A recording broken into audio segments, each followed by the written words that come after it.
Hi everybody. Hi Chris. Hi Heidi. I'm 5'5", 280 and I live in Dallas, Texas. I am making this video because I feel almost a desperation in my life right now to change, and I know at this point that I don't have the power to do it by myself. I mean, I don't know where to go. I'm really terrified to go to the gym. It literally makes my skin crawl to see all those people looking at me when you walk in the door. And I just feel like I'm in this glass box, like I'm like banging for, something new or something different, but I just don't know where to go. I've done Nutrisystem, I've done Weight Watchers, I've done Sensa, I've done, certain diets. I've tried working out with personal trainers. I've gone to a nutritionist. I'm trying acupuncture. Working out with my brother, which was like the biggest disaster of all. This is definitely my rock bottom.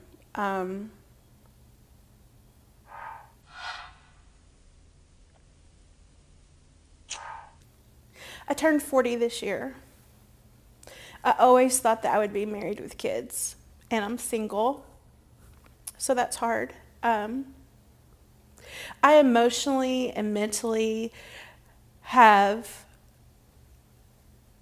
feel so beaten and bruised in so many areas of my life that I've actually, my skin. I can't stress to you enough how much my skin, due to stress and anxiety and depression, just feels like it's crawling off my body, and how this itching problem on top of everything is just affecting me. So I wanted to show you.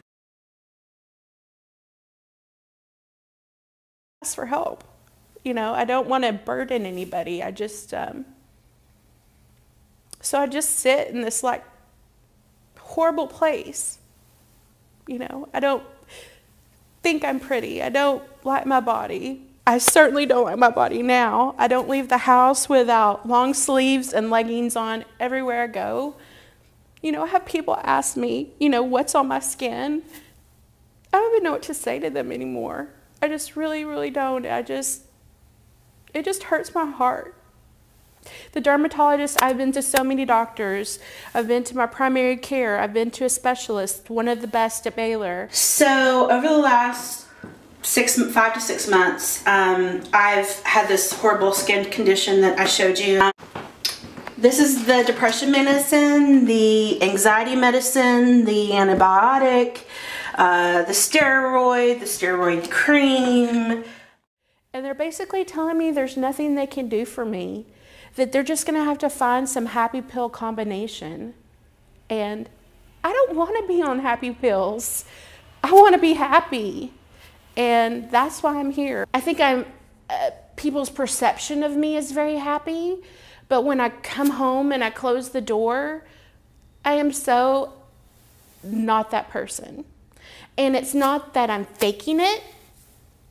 I just think that in that moment I'm genuine, but when I get home I have to deal with me and me by myself. And that terrifies me to death. So my mom is 4'7" and weighs 99 pounds. Her biggest worry is if she goes up to a size 2. I mean, seriously. My dad is average and he will gain weight, but then he can lose 15 pounds in 2 weeks. I don't know. His genetics should be against the law. I'm just saying. My brother, and he can't gain weight. That's been his problem his whole life. He's a ex-Marine firefighter, and it's he's doing everything he can to get, he's like a CrossFit maniac. He's doing everything he can to gain weight. And I'm just what happened here, But I think my parents' divorce is probably when it started. I haven't talked about this in a long time. They've been divorced over 20 years, so it feels kind of strange talking about it.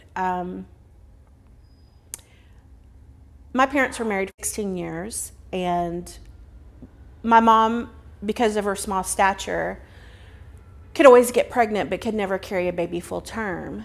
And I'll never forget this day as long as I live. She was 8 months pregnant.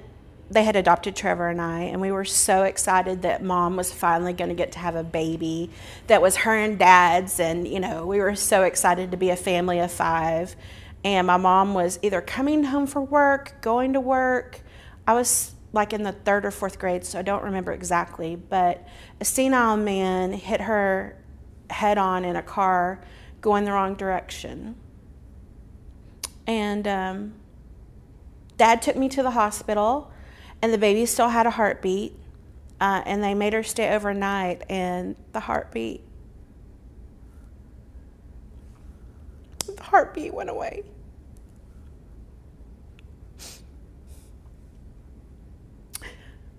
I still remember people coming over to the house.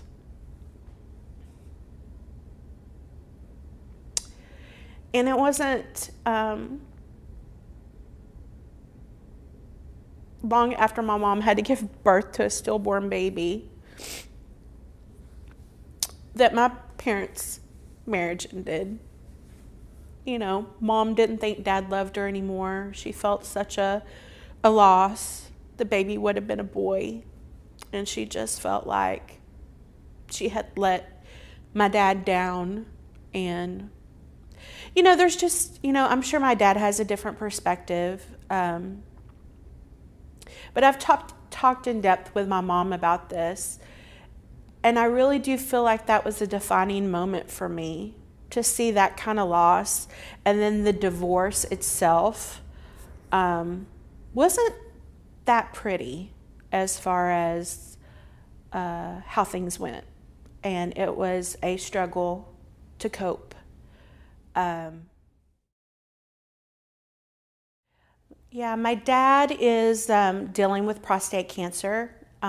He just had surgery 2 weeks ago, and they found out that it had spread to the lymph nodes and also to a portion of his bladder.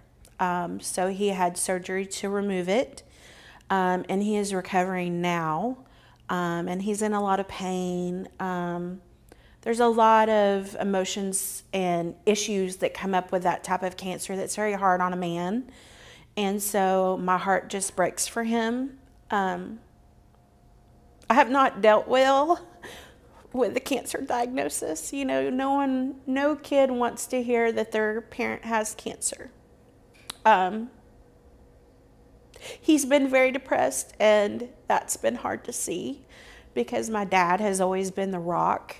He's always the person that I could turn to, and he was like, I don't know what to say. I don't know what advice to give you, but I'm just going to give you a hug and tell you I love you. That's my dad. Chris, Heidi, come on in. Let me show you my crib. Come on.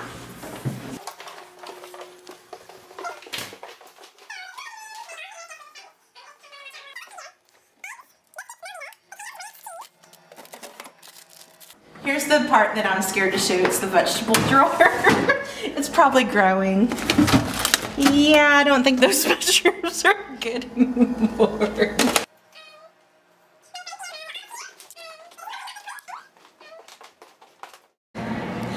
The stairs twice, and look how out of breath I am. Now, as you're touring clients back to back to back, and you can't even get your words out of your mouth because you're so tired.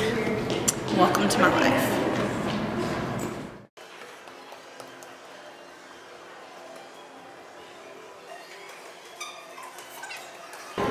Stairmaster, it's Southside. It's happening. You're gonna be like those weird mall people. If she was one of those people that is completely happy with being overweight, and she was a happy person, it wouldn't be a second thought for me. But I know that her weight is a huge issue. She really feels that no one in our family has ever been overweight growing up, and to an extent, for the most part, that's true. My mom's super petite, and she just, like I said, she gave up on herself. Right. I didn't give up on her. if she came to me right now and said, hey, let's go do whatever, I'd go grab my tennis shoes and we'd go do it. She was engaged, and so, you know, the guy she was engaged to, he's a really nice guy. You know, he kind of had some of his own issues too. I mean, we all have our issues, basically. So, but she went to see a counselor with him, like a couples counseling thing before they were getting married, which kind of made her realize in the end that she probably shouldn't marry him. And then, you know, when they broke up, it's kind of just been a downward spiral since then, quite frankly. But yeah, I mean, she definitely knows it's time to do something for herself. Like, it's time for her to change. It's time for her to get it together. It's time, you know, yes, I do. I mean, she's been through hell the last 4 or 5 months. And it's definitely time for a change, a big change for her. So, journey she's gone through, you know, weight-wise, emotional-wise, and things like that. All as I know is that she's a person that wants to fix things and or fix people, but can't fix herself. Anything that she can do that will give her encouragement, anything she can do to give her security, make her feel good, take her mind off other things, make her focus somewhere else. And her focus for weight loss, not only the weight loss to help change her physical body, but to change her mental, emotional body, is healthy in every aspect. And it's right now, it's what she needs. This not only, I can't see where it can't bring us even closer as a family, from all of us, you know, come full circle to be a family, and that's what I'm hoping for her. Please pick me because I need it. I just don't want it, I need it. I cannot live like I'm currently living. I want to be able to run with my brother. I want to be able to wear a bikini. I want to be able to get on an airplane and not worry if I have a seatbelt extender. I want to be able to go to a Dallas like high profile event and wear like the hottest thing and the highest heels and not worry that I'm going to kill myself or that my feet are too swollen or too wide. Like, I want to embrace every single inch of my life, every breath that I take, every step that I walk. And I need you, Chris and Heidi, to help me do that. I pray that you will.